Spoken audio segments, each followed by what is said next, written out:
If you're listening to this episode, I bet you're wondering what behaviors you're doing that keep you from getting your needs met and ending up in situationship after situationship.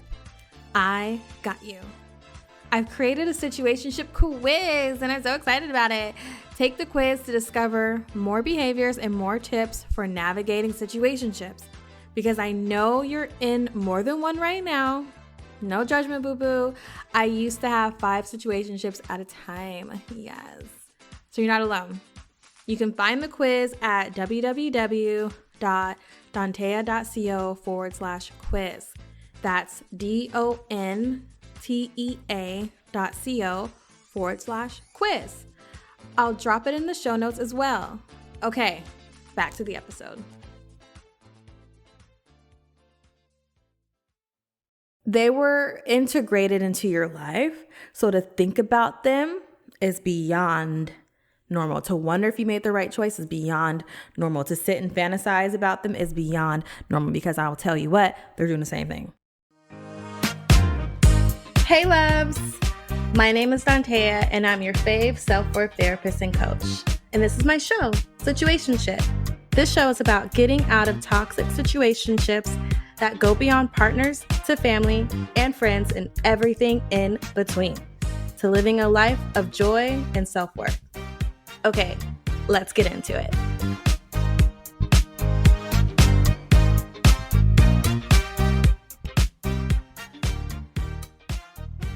We are gonna talk about exes today. Exes today. We're talking about exes today because you know you want to talk about your exes today. I mean, why not, right? Like, seriously, why not? It's the holiday season. I already know what's going on. Because it's me, baby. I've done it. I used to do it all the time.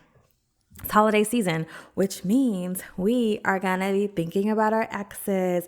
We're going to be determining if this relationship is going to go forward. We are going to be thinking like, do I want to be single? Did I make the right choice? Should we get back together? He didn't take me home to meet his parents. So I don't know. What does that mean? I have no idea, right? And so we start doubting our decision if we should have actually left that situationship alone, right? Because what else happens is the New Year's are coming up. The New Year's are coming up. What? The New Year is coming up, and we want to be like, I'm not taking any of that negativity into the new year. Okay, so if we talked about not calling our ex, not calling our situationship bae, this is how we can do that. This is how we can stay on track to not call the ex during the holiday season.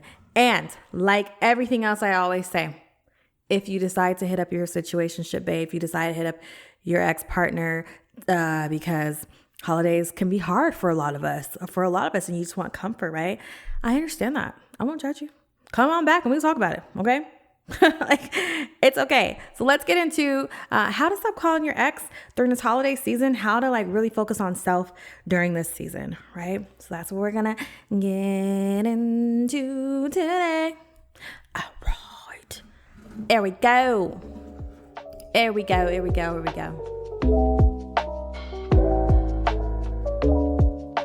All right.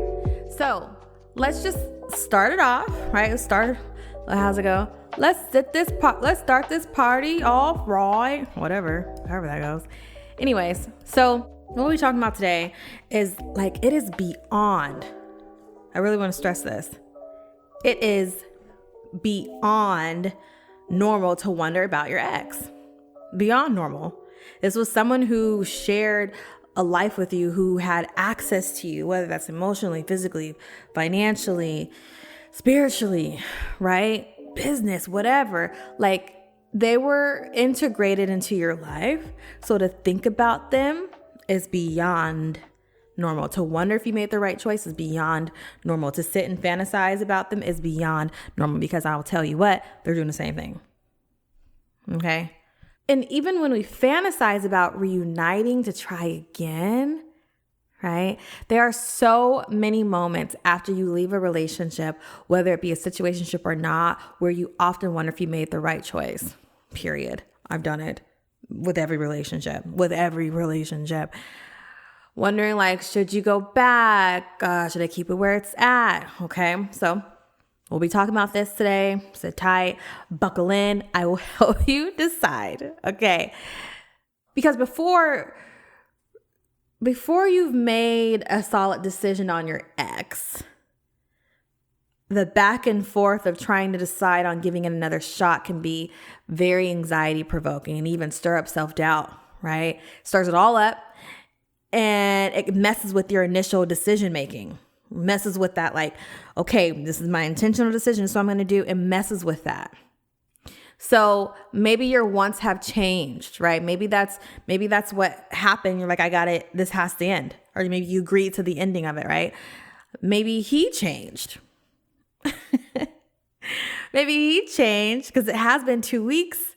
So maybe that's enough time for someone to change. Maybe that's enough time for someone to finally respect your values, or respect you, finally respect your boundaries.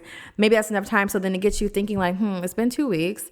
Okay. So, let's give it another shot. Let me hit this person up and let's see if we can try this again. Things will be different. It's only been 2 weeks. It's plenty of time, right? So once you become clear on going back to him or not, letting go of wishy-washy boundaries and self-doubt, your indecisiveness will become a thing of the past, right? Once you get really clear on what are the reasons that I will go back, what are the reasons that I'm not going to back, right? The indecisiveness BS will be a thing of the past. Trust me. Like, come on. So you'll also be feeling very clear-minded, focused. You'll be feeling hopeful. That's like my biggest thing I want for you. I want you to feel hopeful about your future and your decision-making. So let's just keep getting into it. Here are 4 questions to help you decide whether your ex is worth calling again. So to not go back and forth on boundaries with the guy you're dating, we must first understand the desire to set the boundary and the desire to lower the boundary. What is that thing that's keeping me going after setting this boundary in the first place, right? And then there's that space of what is this thing that happens internally, even externally as well. However, how I do. It's all about internal stuff here. Internally, what are those things that's happening with me where I want to then lower my boundary, right? So instead of my usual tip form, I'm going to give these goodies, my goodies. You already know I had to. I hope you're singing with me. So I'm going to give my goodies in a different way. It's going to be in a self-reflection question form. So I'm going to present questions to you, and I just want you to reflect on it. Feel free to write it down. Whatever you got to do, come back to this later. I want you to really sit down and reflect around it. Question 1. What's happening during the boundary setting? What's happening? For example, are you frustrated with a cycle that keeps repeating itself? Are you expecting more than he is giving and tired of being let down? Right? Like, so what's the thing that is happening within the relationship where you feel like I need to set a boundary with this person? Okay. Question 2. What's happening when you adjust the boundary? Like, what's the reason for the adjustment? I'm not saying adjusting boundaries is not a good thing. I mean, I think boundaries need to consistently be looked at. Do I need to make adjustments here or not? Both and. Can I make adjustments and can I keep them where they're at? So what's happening when adjusting the boundary? So another example would be, are you being told the behavior will change, right? Like, I'll change, I'll work on that. Yeah, you're right. I'll get better. I'll XYZ, whatever the promise is, right? Just wait until X amount of time. Wait, give me 4 weeks, or give me 2 days or whatever it is. So in that space, do you adjust your boundary to meet his comfort? Is that what it's about? Right? Or what if the boundary is like, I'm sorry, I'm always going to forget to call you back. So then is it like, okay, well maybe my boundary shouldn't be always call me back when you say, maybe my boundary would just be, as long as you call me the next day. whatever it is, whatever you decide, thinking about what is this reason, what's happening for me to adjust the boundary. Because in this situation, this example, it's lowering your standards, right? Really think about that. Question 3, 4 questions, by the way. So I'm gonna give them to you. I'm gonna pull it out and you're gonna be great. Okay, question 3. What happens when you're reminded of why you set the boundary, right? When we set boundaries, and then, because let me just pause for a moment. I said it before, I'm going to just keep saying it. Setting boundaries is part 2, honestly. I think there are many parts before that. I'm just going to just keep it simple. I think part 1 is really identifying what needs to happen, right? Really identifying what I'm feeling inside when X behavior happens to me, right? Or whatever that is. And then part 2 is setting the boundary. Part 3, I feel like is the most important part, the most challenging part. Part 3 is upholding the boundary. Like, no, this is the boundary. This is the boundary, right? We're not gonna go around it, right? So for me, when it comes to upholding that boundary, that's when you're tested to be like, well, do I really need this boundary? Why did I set this boundary? Because I'm telling you, people, including myself, this is just how it works. When you set a boundary, people are going to be used to not stopping at that boundary. They're not used to even being there. So they're going to try to knock it down. They're going to try to bust it open, or, they're going to try to ignore it or whatever, right?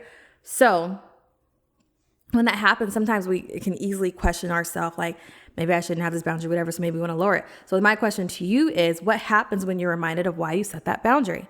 Example, did you have enough of, were you fed up with the feeling of being lonely? Like, oh, dang, this is hard. And it's Christmas Day, or people are having Christmas parties, or there are cute Christmas events in the city. And I want to go with someone. I don't want to be lonely, right? Maybe you're horny. I get it. Especially if you got days off work, you're trying to like get it in. I understand it. Eggnog, liqueur, Trader Joe's. I get it. I understand. You want to be touched, felt on, whatever that is, right? So you allow yourself to reach out to him, because I'm feeling lonely, I'm feeling horny. I want someone to cuddle with. I want someone to watch these holiday movies with. I baked all these cookies, and I want someone to eat them, and I want him to eat them, because then we can be together again, and we can be in this pretend moment, right? So you two chat. You hit him up. And by the second text, he already reminds you exactly why you set the initial boundary. Ooh, it happens every time, right? Like, this is why I set the boundary. This is why. Because that behavior that you just did, sir, that's why this boundary's here. Whatever that behavior could be, start talking to you crazy, or wasn't being respectful, said I'll call you right back and didn't. Talk for 2 seconds. I used to date a guy like that. We get on the phone. We literally would talk for maybe 2 minutes, maybe even 5 minutes. And like clockwork, he always had to go, oh, I gotta go. I'll call you right back. Or sometimes he would just answer and say, hey, I'll hit you right back. And then wouldn't. Hours would go by. And then who's calling? Me. Hey, what's up? Did you forget about me? Hello? Right? So whatever that behavior that person did is the same behavior that got you to set the initial boundary. So now that we're reminded of that again, here we are. So that was a long way to get to it. So I'll remind you of what that question was. So question 3 is, what happens when you're reminded of why you set the boundary? Okay. Question 4, last question. What's the feeling when you set the boundary again? What's the feeling when you set the boundary again? Right? We're going with this example we have. I hit him up, I sent him a text. He does that behavior. The behavior for my example would be, hey, I'll call you back, and doesn't, right? That's just kind of the same thing. Like, do not answer if you don't have the space to talk to me, right? So when that behavior happens again, where I really need to have that boundary to protect myself, because boundaries is all about protecting yourself. It's all about you, baby, all the time. So what happens to you? What's that feeling when you set the boundary again? Because we lowered it. So just for the comfort of others, to get our needs met, which I understand. And now we're here again. So You're feeling, for me, when that happens, and you can probably relate to this too, you're feeling disappointed in yourself for going back. Maybe you're kicking yourself for going back to him when deep down you knew he hadn't changed. Yet you had to see for yourself. And I want to pause here because I think that is so important, right? We're all curious. We all want to see if this person really understood what I meant. We all want to see if this person like really heard my cry of my boundary. We all want to see like that time when I cried in front of him the last time when I said this really hurt me. And he said, I'm so sorry. I hate to see you cry. And you're like, okay. And then you give it some time to air out and you miss him, right? And you want to see if things change. I get that. I go forth, right? Like you need to find out for yourself. I want you to know that you have permission to do that. And when you do that, and if you are reminded of the reason why you set the boundary in the first place, again, because he did that same thing again that you were like, I can't deal with this anymore. And yet I'm here. Be easy on yourself. You wanted to find out for yourself. You wanted to feel it for yourself, right? You wanted to see. You wanted to really get clear on it.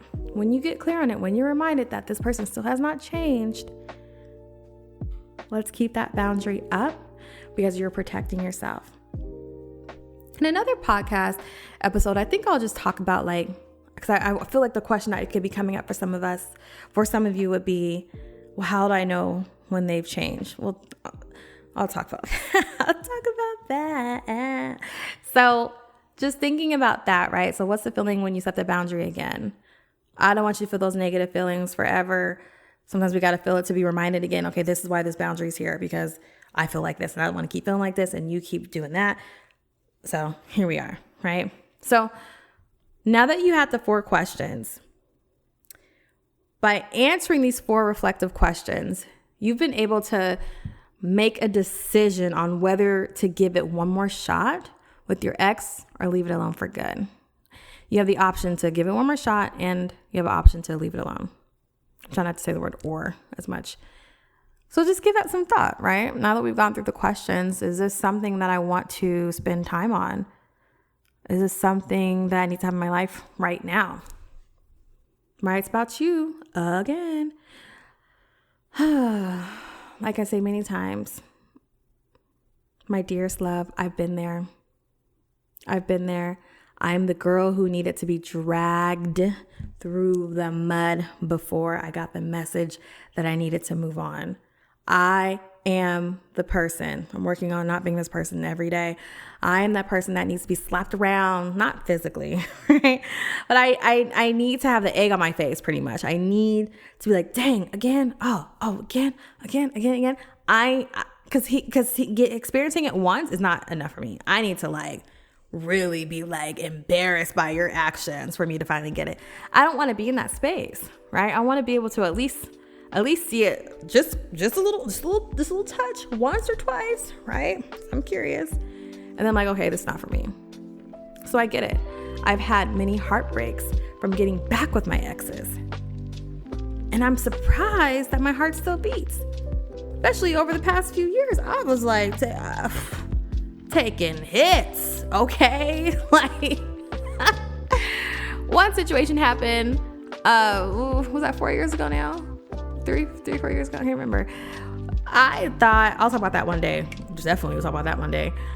I didn't think I was gonna come back. I didn't think I was gonna survive it, is what I'm trying to say. I didn't think I'm gonna take my life. It just felt like, I don't think I'm gonna survive this, which meant I don't think I'm gonna be able to ever trust again. I don't think I'm gonna be able to leave my house for 2 weeks.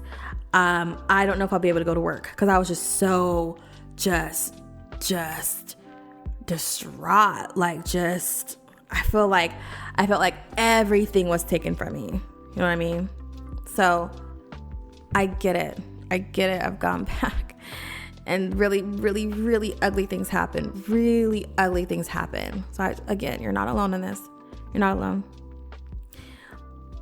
I love self-reflecting questions though, because they take you on a beautiful, special journey. When I say beautiful, I say this to my clients too. I know they hate when I say this. When I say beautiful, I don't mean like easy, fun, go lucky, it's cozy, it's comfortable. When I say beautiful, it's because of all the things that's involved to get us through to the other side of healing and be able to look back and be like, yeah, I don't want that and I'm not going to be in that again. And I know how to avoid that in the future, right? So for me, when I say beautiful, it's the, I guess I'll say this, the ugly and the good that's in the space, it's in the process that makes it beautiful, right? So I hope you are enjoying everything that we're talking about. If you got questions, hit me up, like let me know. Let me know, I'm here for you. We can keep talking about it. So again, right? Here are the holiday seasons. There's a lot of pressure to be like in love and cozy and matching pajamas and da-da-da-da, right? You get to make your own choices. You get to decide what I want to feel this holiday season. If that's curiosity, if that's clarity, if that's disappointment, if that's settling, right? I know his behavior is bullshit. However, I just really want someone to get through the holidays. I really want that countdown New Year's Day kiss, right? If that's what you really want, then I want you to go out and get that, right? And find time to do these self-reflecting questions to set you up to stop calling your ex because you feel like that's what you need. What you need is to get curious about yourself, set whatever boundary needs to be established, keep that boundary up, right? And have that confidence that I know that you're yearning for, because we're not going to get that confidence when we keep going back to the place that made us feel like we lost it there, right? Does that make sense? Okay. I know we just got through Thanksgiving. I hope you're ready for your holidays. I'm super excited. I'm that person that gets crazy lady, like holiday movies all the time, cookies, everything. I don't even like cookies. I like making them during the holidays. So I will see you in the next episode. You got this. I love you so much. We're going to rock it out. We're going to get through this. Until next time, bye. Thank you for listening to the show, loves. This show was produced by Mackenzie Mazzell and me, Dantea. If you got a question you'd like me to answer, which I know you do, please send it to dantea@soireesandtherapy.com. That's SOIREES for soirees. When you do that, the answer might just become an episode, and I would love to keep talking about your question. Want to work with me? The link is in the show notes. I'll see you there, and I'll see you in the next episode. Okay.